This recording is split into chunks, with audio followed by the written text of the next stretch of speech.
If you remove every hardship from a boy's life, you don't make him safer. You make him fragile. And fragile men struggle the moment life becomes difficult. Hey, welcome back to the channel. Been contemplating a lot about my grandson and the challenges as a child, him staying active and doing some fun things. He's really grabbing a hold of life, right? He sees things differently at a very young age, and yet he's got a lot of fire in him. He just wants to go a lot. He doesn't like it when the activity has to stop. I think that's great. Made me think a lot.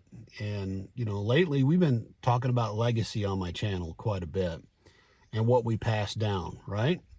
What shapes future generations and why grounded families matter more than ever in time. And so today I want to talk specifically about boys and why hard things are not the enemy of growth. They're usually the path to it. Now, this comes from many years of experience. I was a Scoutmaster many years ago, a long time.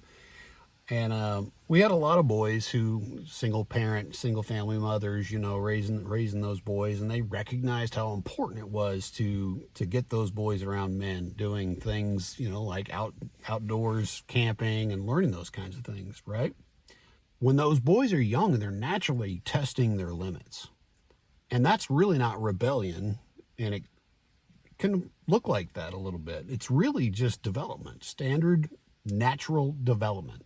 They're trying to figure things out, what they're capable of, what the boundaries are, whether they can endure discomfort.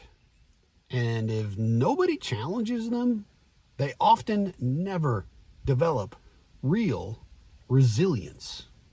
And man, we are living in a time where this modern life has made comfort incredibly accessible. You just think back to when I was a kid, just the camping things that you would take on a camping trip, the modern technology compared to today. Now, I'm not saying that comfort itself is some sort of evil. It's not. But constant comfort, that creates weakness if it's never balanced. You've got to give them responsibility. You've got to teach them discipline. And all that comes with challenges. Set them up for challenges. Create the challenges. A boy who never struggles with anything difficult, he may grow into a man who collapses under ordinary pressure. Now, when I say boys need hard things, I'm not talking about cruelty, obviously. I'm talking about meaningful challenge. These are things like physical work, learning, discipline, earning someone's trust, being held accountable, hearing no sometimes, finishing difficult tasks, and learning patience, which requires a lot of patience from you. We got to realize there's a real danger in never testing yourself.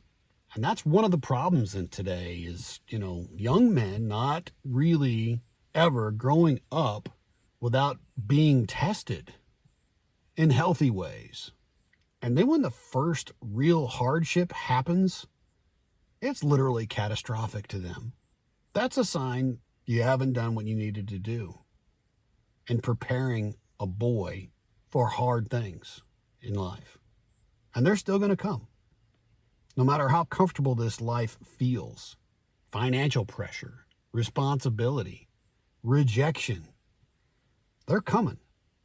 Nothing you can do about that in this comfortable world.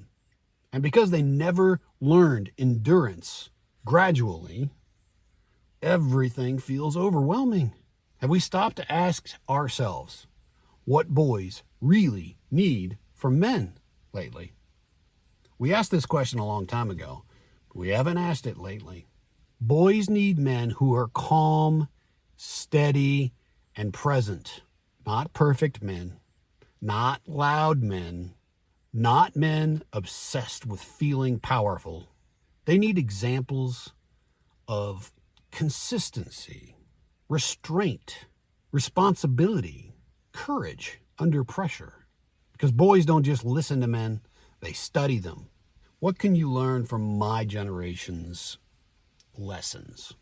When I was growing up, hard things were just part of life. Farm work, responsibility, fixing things that got broke, jobs that you had to have regardless.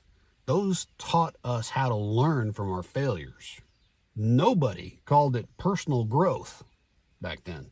It was just life teaching you how to stand up, how to stand on your own 2 feet. Now, my goal is not to make boys hard-hearted. That's not the goal here. It's to make them capable of enduring difficulty without collapsing, without imploding, capable of protecting others, capable of building strong families someday themselves.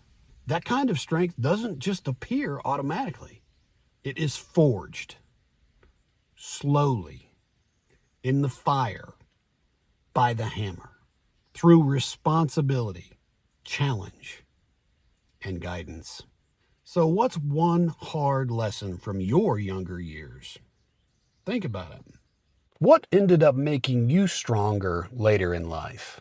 What story now can you tell to a young boy who's trying to learn his way through this incredibly difficult world? I'd like to hear that story. Comment it down below. I'll read it. Thanks for being here today. Get grounded, step by step, stone by stone. We'll see you next week.